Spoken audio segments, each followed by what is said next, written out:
ಪತ್ರಕರ್ತರಾದವರು ಮತ್ತೆ ಬೇರೆ ಉದ್ಯೋಗ ಅರಸಿಕೊಂಡು ಹೋಗುವುದು ವಿರಳ. ಹಾಗೆ ಹೋದಾಗ ಯಶಸ್ಸು ಸಿಗುತ್ತದೆ ಎನ್ನುವುದು ಕೂಡ ಯಥಾಚಿತ್ ಹೇಳುವ ಮಾತಲ್ಲ. ಆದರೆ ಅದಕ್ಕೆ ಅಪವಾದವೆಂಬಂತೆ ಇಲ್ಲೊಬ್ಬ ಮಾಜಿ ಪತ್ರಕರ್ತರು ಕೃಷಿ ಸಾಧನೆ ಮಾಡಿ ಗಮನ ಸೆಳೆದಿದ್ದಾರೆ. ಚಾಮರಾಜನಗರ ಜಿಲ್ಲೆ ಗುಂಡ್ಲುಪೇಟೆ ತಾಲೂಕಿನ ತೆರಕಾಣಂಬಿ ಹೋಬಳಿಯ ವಡ್ಡಗೆರೆ ಗ್ರಾಮದ ನಿವಾಸಿಯಾದ ಚಿನ್ನಸ್ವಾಮಿಯವರು ಮೂಲ ಪತ್ರಿಕಾ ವೃತ್ತಿಯವರು.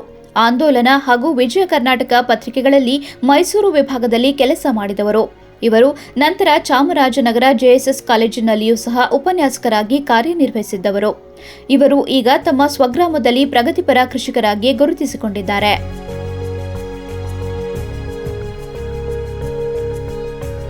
ಇವರಿಗೆ ಈಗ 53 ವರ್ಷ ವಯಸ್ಸು. ಎಸ್ಎಸ್ಎಲ್ಸಿ ವಿದ್ಯಾಭ್ಯಾಸ ನಂತರ ಹುಟ್ಟೂರನ್ನ ಬಿಟ್ಟಿದ್ದ ಇವರು ಮರಳಿ ಕೃಷಿಕರಾಗಿ ಜೀವನ ನಡೆಸಲು ಪ್ರಾರಂಭಿಸಿದರು.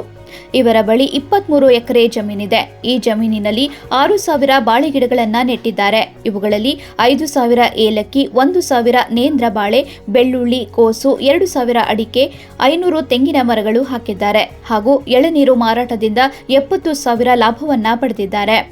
ಇವರ ಬಾಳೆಗೆ ಕೇರಳದಲ್ಲಿ ಭಾರಿ ಬೇಡಿಕೆ ಇದೆ. ಅಲ್ಲದೆ ಈ ಗೌರಿ ಗಣೇಶ ಹಬ್ಬಕ್ಕೆ ಹಾಳೆಯಿಂದ 25 ಲಕ್ಷ ರೂಪಾಯಿ ವರಮಾನ ಬರುವ ಸಂಭವವಿದೆ.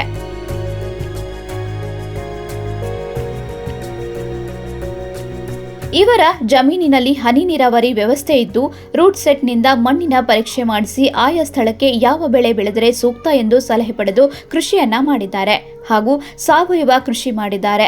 ಮಣ್ಣಿನ ಗುಣ ವೃದ್ಧಿಗೆ, ಗಿಡಗಳ ಆರೋಗ್ಯಕ್ಕೆ ಗೋ ಅಮೃತ, ವೇಸ್ಟ್ ಡಿಕಂಪೋಸ್ಟ್ ಬಳಸುತ್ತಾರೆ. ಆರ್ಗ್ಯಾನಿಕ್ ಲಿಕ್ವಿಡ್ ಸೇರಿದಂತೆ ಸಾವಯವ ಗೊಬ್ಬರ ಬಳಕೆ ಮಾಡಿ ಕೃಷಿ ಮಾಡುತ್ತಿದ್ದಾರೆ.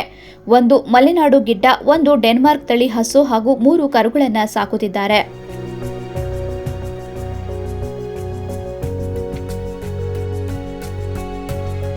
ಜನವರಿಯಿಂದ ಡಿಸೆಂಬರ್ವರೆಗೂ ತೋಟಕ್ಕೆ ಮಕ್ಕಳು ಭೇಟಿ ನೀಡಿ ಹಣ್ಣುಗಳನ್ನು ತಿನ್ನಬೇಕು. ಜೊತೆಗೆ ಜಮೀನಿಗೆ ಬರುವ ಹಕ್ಕಿ ಪಕ್ಷಿಗಳು ಕೂಡ ತಿನ್ನಬೇಕು ಎಂಬ ಉದ್ದೇಶದಿಂದ 2 ಎಕರೆಯಲ್ಲಿ ಹಲಸು, ರೋಸ್ ಆಪಲ್, ವಾಟರ್ ಆಪಲ್, ಮಾವು, ಬೆಟ್ಟದ ನೆಲ್ಲಿ, ಕಿರುನೆಲ್ಲಿ, ಬಟರ್ ಫ್ರೂಟ್, ನೇರಳೆ, ಪಪ್ಪಾಯ, ಬಾಳೆ, ಚೆಸ್ಟ್ನಟ್, ಪೀನಟ್ ಬಟರ್ ಫ್ರೂಟ್, ಮೋಸಂಬಿ, ಕಿತ್ತಳೆ ಬೆಳೆಸಿದ್ದಾರೆ.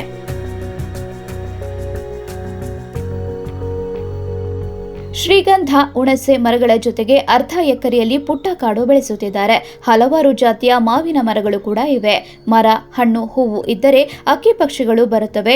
ಅವು ಹುಳು ಉಪ್ಪಟೆಗಳನ್ನು ತಿನ್ನುವುದರಿಂದ ರೋಗ ತಡೆಯಬಹುದು ಎನ್ನುತ್ತಾರೆ ಇವರು. ಹಾಗೂ ವಾರ್ಷಿಕವಾಗಿ 20 ಲಕ್ಷ ಆದಾಯವನ್ನ ಕೃಷಿಯಿಂದ ಪಡೆಯುತ್ತಿದ್ದಾರೆ. ಒಮ್ಮೊಮ್ಮೆ ಇದು 30 ಲಕ್ಷವೂ ಆಗುತ್ತದೆ. ಒಟ್ಟಾರೆಯಾಗಿ ಪತ್ರಕರ್ತನೊಬ್ಬ ಪರಿಸರದಲ್ಲಿ ಪ್ರೀತಿ ಕಂಡುಕೊಂಡದ್ದು ವಿಶೇಷವಾಗಿದೆ.